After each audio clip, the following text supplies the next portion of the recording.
name is David Dombrow. I actually got my start at Wilson Tech, which is also a BTC program over in Dix Hills. So it was 30 years ago. So this year, 30 years ago. So I know exactly what it's like to be one of the students here in the class. So I'm going to show you today how we decorate a cake from start to finish. And you will see by the end, if nothing else, you're going to see a few little tricks of the trade, a few little secrets that make the whole job easier. So there's the creaming method, and there's the sponge method, there's a two-stage method, there's a chiffon method. There are all different ways to get to this point. We always want to get into the habit of cutting away from us, certainly not towards us. Same as you guys have knife skills here, right? We talk about knuckles back. We don't want to sit here and chop our fingers off. We don't want to get injured when we're doing this. Right? So about halfway, I'm just marking. And you see what I'm doing? Just marking. And look, I'm spinning the turntable with my hand as I am marking the cake. And that's it. I've now made my mark all around. Once I've made my mark, notice the knife is away from me. Now I can make my cuts. Okay, nice and gentle. I'm not trying to kill this thing.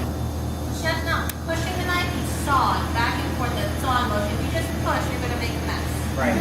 Okay, sawing. That's what the teeth do. Just like if you're cutting a piece of wood, saw it. Okay?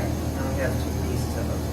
So if we put the filling inside this cake, and then I put this piece right on top and I push down, what's going to start to happen? The filling is going to start to seep out of the side of the cake.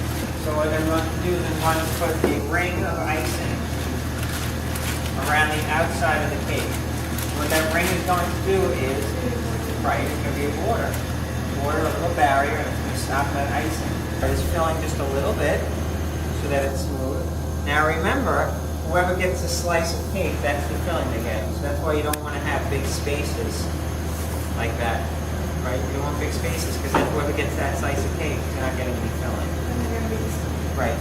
So we have our filling in the cake, and now we're going to put our next piece of cake right back on top of that. If you didn't cut it straight and you have a high part and a low part, then you always want to match low to high and high to low so the cake is level.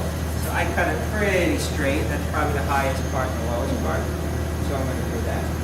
And I can push down and worry nothing that is going to be seeping out of the side of the cake. Our icing is what goes on the outside of the cake. This tends to be one of the more frustrating parts. It's a little bit, Takes practice. it does take practice. To smooth out the top, we're going to use the tip of the spatula.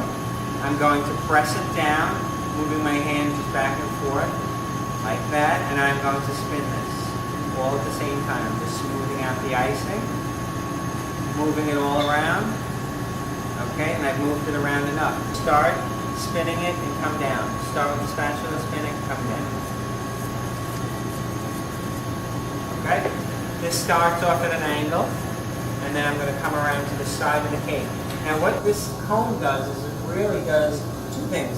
It is pressing the icing even firmer up against the side, and it's making a pretty little design on the side, right? Covers up a lot of the imperfections. Right. So what I tell people, instead of doing this stage, just put a big border on the cake. The border is another way that we can clean up the imperfections. And then you're going to have what's called a shell border. Obviously, in Slow not super motion. speed. Right. And then we're going to make a little circular pattern. Looks like a TP on our rose nail. And then we're going to make one, two more. And we're just raising up the height of the rose. And then we're going to be making our petals.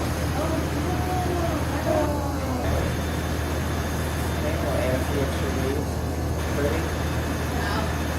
Okay? And the last thing if you wanted to do is you would write on it. And then that again needs practice, but you would take a very small bag, same way we made a pastry bag before. You would put your icing into the bag.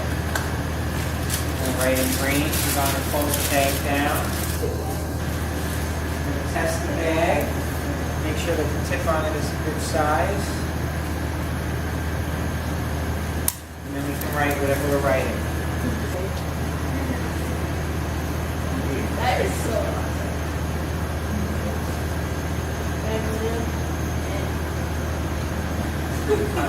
All right, that's it. All right.